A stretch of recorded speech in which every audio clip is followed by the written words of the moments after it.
നവീകരിച്ച ഭരണങ്ങാനം പഞ്ചായത്തിലെ പ്രവിത്താനം 11-ാം നമ്പർ അംഗൻവാടി ഉദ്ഘാടനം ചെയ്തു. ജില്ലാ പഞ്ചായത്ത് മെമ്പർ രാജേഷ് വാളിപ്ലാക്കൽ നവീകരിച്ച കെട്ടിടത്തിന്റെ ഉദ്ഘാടനം നിർവഹിച്ചു. ജില്ലാ പഞ്ചായത്ത് പദ്ധതിയിൽ ഉൾപ്പെടുത്തി ജില്ലാ പഞ്ചായത്ത് മെമ്പർ രാജേഷ് വാളിപ്ലാക്കൽ അനുവദിച്ച ഫണ്ട് ഉപയോഗിച്ച് നവീകരിച്ച ഭരണങ്ങാനം പഞ്ചായത്തിലെ പ്രവിത്താനം 11-ാം നമ്പർ അംഗൻവാടിയുടെ ഉദ്ഘാടനം നടത്തി. 10 ലക്ഷം രൂപ ഉപയോഗിച്ചാണ് നവീകരണ പ്രവർത്തനങ്ങൾ നടത്തിയത്. നിലവിലുള്ള അംഗൻവാടിയുടെ മുകൾ നിലയിൽ ഹാളും താഴെ വരാന്തയും ചുറ്റുമതിലുമാണ് പുതുതായി നിർമ്മിച്ചിരിക്കുന്നത്. 2.5 വർഷം മുൻപാണ് ജില്ലാ പഞ്ചായത്ത് തൊഴിലുറപ്പ് പദ്ധതി, പഞ്ചായത്ത് സാമൂഹ്യനീതി വകുപ്പ് എന്നിവരുടെ ഫണ്ട് ഉപയോഗിച്ച് പുതിയ അംഗൻവാടി കെട്ടിടം നിർമ്മിച്ചത്.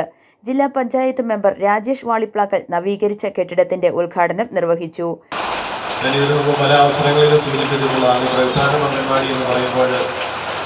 മറ്റ് അംഗൻവാടികൾ പോലെയല്ല, മറിച്ച് വളരെ വലിയ ജനങ്ങളുടെ ഒരു വലിയ പിന്തുണ എല്ലാ അർത്ഥത്തിലും ലഭിക്കുന്ന ഒരു അംഗൻവാടിയാണ് ഈ പ്രവിത്താനം 11-ാം നമ്പർ അംഗൻവാടി.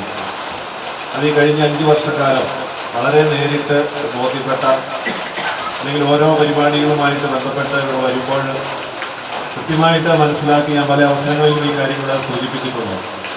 എന്നാണെങ്കിലും നമുക്കറിയാം, അംഗൻവാടിയിൽ 8-10 അല്ലെങ്കിൽ 12 കുട്ടികൾ ആണ് പഠിക്കുന്നതെങ്കിൽ പോലും ഇതൊന്ന് നോക്കുമ്പോൾ ഒരു 10-25 അമ്മമാരും കുറേയേറെ അച്ഛന്മാരും അതുപോലെ തന്നെ നല്ലവരായ നിരവധി ഈ പ്രദേശത്തുള്ള നാട്ടുകാരും ഒക്കെ ഇന്ന് നമ്മുടെ ഈ ഉദ്ഘാടനവുമായിട്ട് ബന്ധപ്പെട്ട് ഇവിടെ എത്തിച്ചേർന്നിരിക്കുകയാണ്. പഞ്ചായത്ത് പ്രസിഡന്റ് ബീന ടോമി അധ്യക്ഷത വഹിച്ചു.